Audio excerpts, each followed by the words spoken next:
ପିଠିରେ ଛୁରୀ ଥାଇ 4 କିଲୋମିଟର ଚାଲିଲେ ଦର୍ଶକ ବନ୍ଧୁ ଜାଣନ୍ତୁ ସମ୍ପୂର୍ଣ୍ଣ ସତ୍ୟ ଖବର। ପ୍ରଧାନ ନ୍ୟୁଜ୍ ଓଡ଼ିଶାକୁ ପ୍ରଥମ କରି ଆସିଥିଲେ ଏହି ଚ୍ୟାନେଲକୁ ସବସ୍କ୍ରାଇବ୍ କରନ୍ତୁ। ଚାଲନ୍ତୁ ସମ୍ପୂର୍ଣ୍ଣ ସତ୍ୟ ଖବରଟିକୁ ଜାଣି ରଖିବା।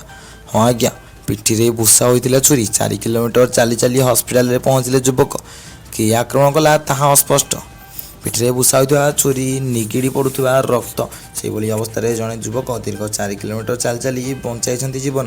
ସମ୍ବଲପୁର ଜିଲ୍ଲା ବୁର୍ଲା ଥାନା ଚିପିଲିମା ଫାଣ୍ଡି ଅଞ୍ଚଳରେ ଦେଖିବାକୁ ମିଳିଛି ଏଭଳି ଅଚମ୍ବିତ କରିବା ଭଳି ଦୃଶ୍ୟ। ସମ୍ପୃକ୍ତ ଯୁବକଙ୍କୁ ବୁର୍ଲା ଭୀମସାରରେ ଭର୍ତ୍ତି କରାଯାଇଛି। ତାଙ୍କ ପରିଚୟ ଜଣାପଡ଼ିନାହିଁ। ସେ ବାହାର ରାଜ୍ୟର ବୋଲି ଅନୁମାନ କରାଯାଉଛି। ସୂଚନା ଅନୁଯାୟୀ ଘଣ୍ଟେଶ୍ୱରୀ ମନ୍ଦିର ନିକଟରେ ଶନିବାର ଅପରାହ୍ନରେ ଜଣେ ଯୁବକଙ୍କୁ ଛୁରାମାର ହୋଇଥିବା ସ୍ଥାନୀୟ ଲୋକେ ଦେଖି ବୁର୍ଲା ପୁଲିସକୁ ସୂଚନା ଦେଇଥିଲେ। ତାଙ୍କ ଆମ୍ବୁଲାନ୍ସ ଯୋଗେ ବୁର୍ଲା ଭୀମସାରା ନିଆଯାଇଥିଲା। ସେଠାରେ ଅସ୍ତ୍ରୋପଚାର କରି ପିଠିରୁ ଛୁରୀକୁ ବାହାର କରାଯାଇଥିଲା। ଯୁବକ ସ୍ୱାସ୍ଥ୍ୟାବସ୍ଥା ସ୍ଥିର ରହିଥିବା ପୁଲିସ ପ୍ରକାଶ କରିଛନ୍ତି।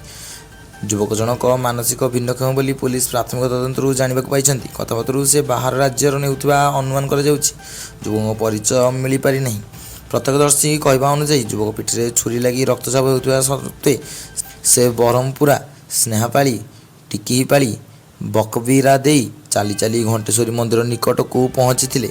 କିଏ ଏବଂ କେଉଁ କାରଣରୁ ତାଙ୍କୁ ଆକ୍ରମଣ କଲା ତାହା ଅସ୍ପଷ୍ଟ ରହିଛି। ପୁଲିସ ଘଟଣାର ତଦନ୍ତ କରୁଛି। ଭିଡ଼ିଓକୁ ଜାଣିଥିଲେ ଭିଡ଼ିଓକୁ ଲାଇକ୍ କରି ଚ୍ୟାନେଲକୁ ସବସ୍କ୍ରାଇବ୍ କରନ୍ତୁ। ଭଲ ପାଇବା ସ୍ୱରୂପ ଭିଡ଼ିଓକୁ ସେୟାର ମଧ୍ୟ ରଖନ୍ତୁ। ଆମେ ଦେଖାବା ଅନ୍ୟ ଖବର ସହିତ ଶେଷ ଯାଏଁ ରହୁଛି। ନମସ୍କାର, ଜୟ ଜଗନ୍ନାଥ, ଜୟ ହିନ୍ଦ।